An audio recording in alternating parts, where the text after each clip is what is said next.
Good afternoon. My name is Kirstin Davis, and I am presenting a sustainable fundraising plan that supports technology and student learning, especially in a low-income community. The purpose and need. So the first reason for this presentation is because our district budget shortfalls have reduced technology funding. The second reason is that campuses with higher income PTO support have maintained the resources that we're needing, while we have not. And the third reason is that our campus is facing some fundraising challenges due to the community poverty and the makeup of our parents. So the goal would be to create an equitable and sustainable fundraising opportunity for our campus without relying on large parent donations. So again, these budget cuts have really created gaps in technology access for our students. And because of its inequities, because of the inequities between campuses, we really need a plan that works within our community's capacity. So the key challenge is that fundraising inequity across elementary campuses is kind of what's holding us back. So student access to technology should not depend on neighborhood wealth. Traditional fundraising is not effective in our high poverty communities, and we must build support through inclusive strategies that work within our community's capacity. So again, fundraising capacity differs by community wealth, which creates that inequity. And we really need inclusive and realistic approaches in order for our campus to be successful in the same way as the other campuses who do receive larger donations or more parent support than we do. So our fundraising goals, the plan would focus on supporting campus technology needs, increasing family and community engagement, creating sustainable fundraising systems, expanding partnerships beyond parent donations, and building long-term capacity for campus support. So it's not necessarily about asking for more money from families, but rather building a strong support system so that we can be more of a community between the school and the families that we serve. Strengthening our PTO. So here are a few strategies that come to mind when building our campus fundraising capacity. So we would need to recruit parent leaders through personal outreach. We should offer flexible ways for them to participate. We know that many of our families are either working a lot or have multiple children that they're taking care of and just can't get to us the way we would like some of them to. So we could offer virtual opportunities to support us, offer up short-term roles, not anything that they would have to take on long-term, like the PTO president, but just some short-term things that they could do to help fill those gaps. We would focus on supporting students and not raising money. We want to make sure that the families in our community realize that we are doing what we can to support students and not focusing on how much money can we raise. Everything that we're doing benefits our students. And then lastly, we would develop a yearly fundraising calendar. So again, our parents may not have the financial resources that other campuses do. However, they can still contribute their time, their ideas, and their support. Fundraising that works in low-income communities. So obviously, traditional fundraising often fails because it assumes that families can give large amounts. And in our community, that just doesn't work. A couple of better options include having participation-based events, doing low-cost activities, having partnerships with different businesses and organizations within our community, and grant funding that's based on student need. So fundraising must look different in low-income communities, and that's just a fact. Participation matters more than large donations do. So we need to really focus on getting our families involved so that we can have a larger support system rather than focusing on how much money can we rake in, because we're not going to raise any money until we have that support and that trust within the parents and community. So a few inclusive campus fundraising ideas that come to mind for me in the area that we serve is first a family bingo night.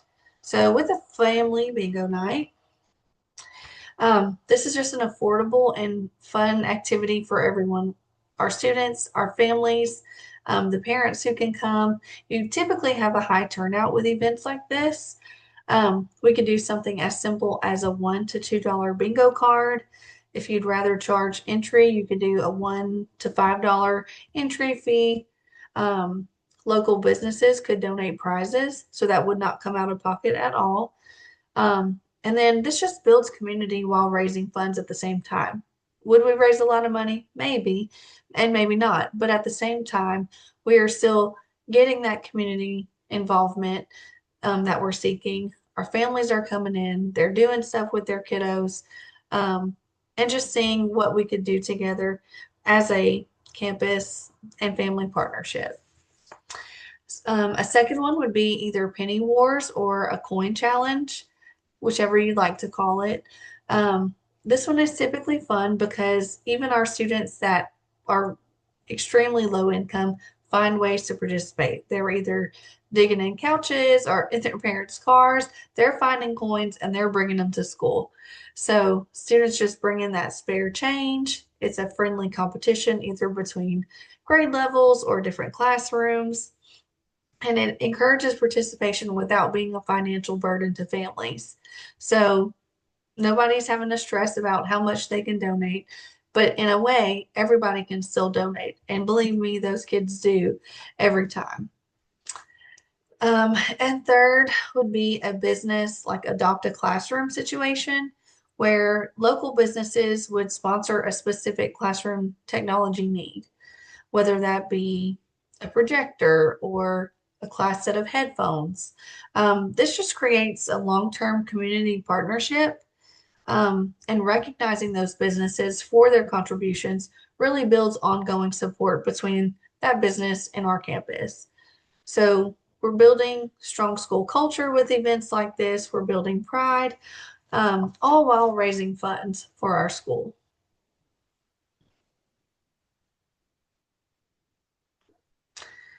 Community partnerships. So even in low income communities, partnerships are key.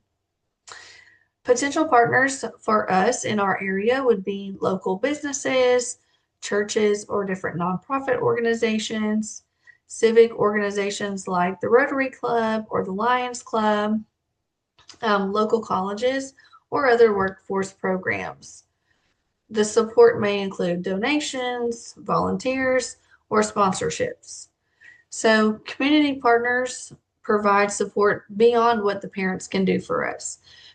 They can offer up donations for different things. They can volunteer their time just to help us out with certain events like bingo night.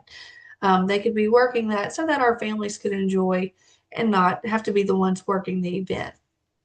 And again, those long-term sponsorships just continue to help us out year after year at the school. The business sponsorship model, so like for the Adopt a Classroom, businesses could sponsor specific tech needs, like one classroom projector. That would be all they had to donate. A set of student devices if they could, different STEM materials, a classroom technology upgrade, like a headphone upgrade. Everyone in the class would get a new set of headphones. Um, recognizing these businesses through different things like local shout outs on the newsletter, event banners, maybe even having a sponsor wall in the front of the school or outside of the school. And obviously, social media posts are some of the main ways that we would recognize those businesses. And obviously, businesses love to be shouted out because that gets more business for them. So again, they can just adopt a specific need, and then continuously recognizing them encourages that ongoing partnership. So if we continue to shout them out, they keep getting business because of all the great things they're doing for us. They want to continue to contribute to our school. And that's something that we want to encourage. Grants and external funding. So grant funding is one of the most equitable options because it's based on student need. So some action steps we would need to follow would be, for starters, forming a campus grant committee or a grant team. Secondly, we would need to identify technology and literacy grants that are available to us. What do we qualify for? And how do we apply for them? And then the third step would be to apply for those small quick win grants. And I say quick win grants because those are the ones that you typically can attain faster. So between the $500 to $5,000 range, those really small ones seem to go through a lot faster than trying to apply for a $10 to $20, $30,000 grant. And those smaller grants can still help us purchase things that we need, maybe in small doses, but still get us to where we're going, as far as making sure our students have what they need to be successful. So grants are just a really strong option for us because they're based on student need and they have nothing to do with parent income. So that's not a factor and it doesn't get in the way. Communication and transparency. So really we need to build trust and support. And in order to do that, we need to do a couple of things. First, we need to share our clear fundraising goals. So for example, if our goal was $3,000 for classroom technology, we would want to be very transparent about that. Make sure that our parents know, the community knows, what are we raising money for? We want to be very upfront with that. We need to provide updates on the progress. How much money have we raised so far? Have we already met the goal? We've set a new goal. How close are we to that goal? Just keeping everybody informed with where we are in our progress. We would need to show families how the funds are going to benefit our students. What are we going to do with that money? How does it benefit their student? Once they know how whatever it is that we get, whether it be projectors or student devices or headphones, how are those things going to benefit their student? When they know that, then obviously they want to make sure that that happens for their child. We would celebrate successes publicly. So letting everybody know where we are. We've met the goal. We've set a new goal. Here's where we are, and this is what we can afford now. Again, just being very upfront and honest with where we are. And then keeping that fundraising positive and not pressure-based. And I think that this is a good place for us to go with things like family game night and the penny wars and even adopt a classroom. It's low pressure because we're not asking families to sell anything. We're not trying to make them make up for a certain amount of money. Sometimes some of those types of fundraisers can feel really pressured to win a certain prize or get to a certain level before you win a prize. And we want to take that out of the equation totally. So we want to keep the things that we're doing to raise money very positive and low pressure. And having transparency builds the trust. So when families and partners support our fundraising and they see direct impact on our students, they're more likely to join in and want to do what we need. Specific technology funding goals. Campus technology need examples. So for example, for our campus, a goal could be that we want to raise $8,000 for classroom technology upgrades. This is a specific and measurable goal. The priority items that we're looking for are projectors or interactive displays of some sort, student devices for small group learning, whether that be Chromebooks or iPads or some kind of tablets, and then STEM or digital learning tools. So having a clear target helps our donors and our partners see the impact that we're going to make. So what our fundraising supports is exactly that. And we're letting people know how it's directly going to benefit our student up front. And again, that just goes back to our transparency. How are we going to let them know what we're using that stuff for and how does it benefit our students? And again, keeping that goal up front also lets them know exactly where we're going and for what reason. Our sustainability plan and superintendent support. So our annual plan would just be that in the fall, we would do our community and family event and partnership outreach. So this would be like where we do our bingo night. So we're getting family involved. We're reaching out for different partnership outreach with donations and things of that nature, and just kind of getting everyone involved up front in the beginning. Then in the winter, we would start looking at grant applications and different sponsorship outreach. And then by the springtime, we're doing a school-wide fundraiser tradition. So in my opinion, that would be like the penny war or the coin challenge. Something fun, something that we do yearly that the kids look forward to. Again, building that school culture, that school pride. The district support that we would need and that we request is that we have access to grant resources. Let us know what's available. Let us know how to access those resources.